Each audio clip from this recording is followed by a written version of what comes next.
ಸನ್ಮಾನ್ಯ ಅಧ್ಯಕ್ಷರೇ, ಈ ಕಾಂಗ್ರೆಸ್ ನಮ್ಮ ಡಿ ಕೆ ಶಿವಕುಮಾರ್ ಅವರ ಅಧ್ಯಕ್ಷರಾದ್ಮೇಲೆ ಸರ್ಕಾರಕ್ಕೂ ಕಾಂಗ್ರೆಸ್ ಪಾರ್ಟಿಗೂ ವ್ಯತ್ಯಾಸನೇ ಇಲ್ಲ. ಇಲ್ಲಿನ ದುಡ್ಡೆಲ್ಲ ಅಲ್ಲಿಗೆ ತಗೊಂಡೋಗ್ತಾರೆ. 187 ಕೋಟಿ ತಗೊಂಡು ಕಾಂಗ್ರೆಸ್ ಅವರು ಹಂಚಿದ್ರಲ್ಲಿ, ಬಳ್ಳಾರಿಯಲ್ಲಿ ಹಂಚಿದ್ರು. ಇಲ್ಲಿ ಸರ್ಕಾರ ಒಂದ್ ರೀತಿ ನೋಡಿ, ಅಂಗನವಾಡಿಯವರಿಗೆ ಹಣ ಕೊಡಕ್ ದುಡ್ಡಿಲ್ಲ. ಅಲ್ಲ, ಅದರದೇ ಪ್ರಶ್ನೆ, ಇವ್ರಿಗೆ ಹೆಂಗ್ ದುಡ್ಡು ಕೊಡ್ತಾರೆ?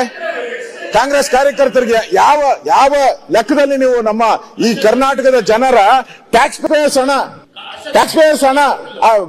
ಮೈಕ್ರೋ ಫೈನಾನ್ಸ್ ದುಡ್ಡು ಕಟ್ಟಿಲ್ಲ ಅಂದ್ರೆ ಬೀಗ ಹಾಕ್ತಾರಲ್ಲ, ಇಲ್ಲಿ ಕಾಂಗ್ರೆಸ್ ಅಲ್ಲಿ ಯಥೇಚ್ಛವಾಗಿ ದುಡ್ಡು ತಗೊಂಡೋಗಿ ಕೊಡ್ತಿರಲ್ಲ. ನಮ್ ದುಡ್ಡು ಅದು, ಕಾಂಗ್ರೆಸ್ ಪಾರ್ಟಿ ದುಡ್ಡಲ್ಲ. ಅವ್ರು ಕಾಂಗ್ರೆಸ್ ಅವ್ರು ಕಲೆಕ್ಟ್ ಮಾಡಿ ಧೈರ್ಯ ಇದ್ರೆ ಕೊಡ್ಲಿ, ಅವರು ಭಿಕ್ಷೆ ಬೇಡಿ ಕೊಡ್ಲಿ. ಕಾಂಗ್ರೆಸ್ ಅವ್ರು ತಗೊಂಡೋಗಿ ಭಿಕ್ಷೆ ಬೇಡ್ಲಿ, ಹೋಗಿ ರೋಡಲ್ಲಿ ಭಿಕ್ಷೆ ಬೇಡ್ಲಿ ತಗೊಂಡೋಗಿ. ಕಾಂಗ್ರೆಸ್ ಪಾರ್ಟಿಗೆ ದುಡ್ಡಿಲ್ಲ, ಕಾಂಗ್ರೆಸ್ ದುಡ್ಡಿಲ್ಲ ಅಂತ ಹೇಳ್ಬಿಟ್ಟು ಭಿಕ್ಷೆ ಬೇಡಿ ಕೊಡ್ಲಿ. ನಮ್ಮ ಹಣ ತಗೊಂಡೋಗಿ, ನಾವು tax payers, we are the tax payers. ನಮ್ಮ ಹಣ ತಗೊಂಡೋಗಿ ಇವ್ರಿಗೆ ಯಾವ ಆಧಾರದ ಮೇಲೆ ನೇಮಕಾತಿ ಮಾಡ್ತೀರಾ? ಒಂದ್ ನೇಮಕಾತಿ ಮಾಡ್ಬೇಕಾದ್ರೆ ಸರ್ಕಾರದ ಆದೇಶಗಳು ಬೇಕಲ್ಲ, ರೂಲ್ಸ್ ಅಂಡ್ ರೆಗ್ಯುಲೇಷನ್ ಬೇಕು. ಅವನು ವಿದ್ಯಾರ್ಥಿತೆ ಎಷ್ಟಿದೆ? ಅವನೇನು SLC ಓದಿದಾನ, doctorate ಮಾಡಿದಾನ, professor?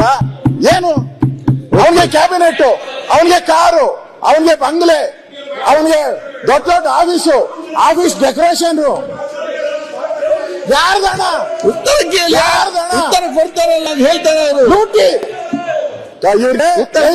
Congress ಪಾರ್ಟಿಯಿಂದ ಕೊಟ್ಕೊಂಡ್ಲಿ implementation ಮಾಡಕ್ಕೆ. ಆಯ್ತು, ಉತ್ತರ ಕೊಡೋದು ಕೂತ್ಕೊಳ್ಳಿ, ಪ್ರತಿಪಕ್ಷನಾಗಿ ಮಾತಾಡ್ತಾರೆ. ಹಾಗಾದ್ರೆ ಕೊಡಿ.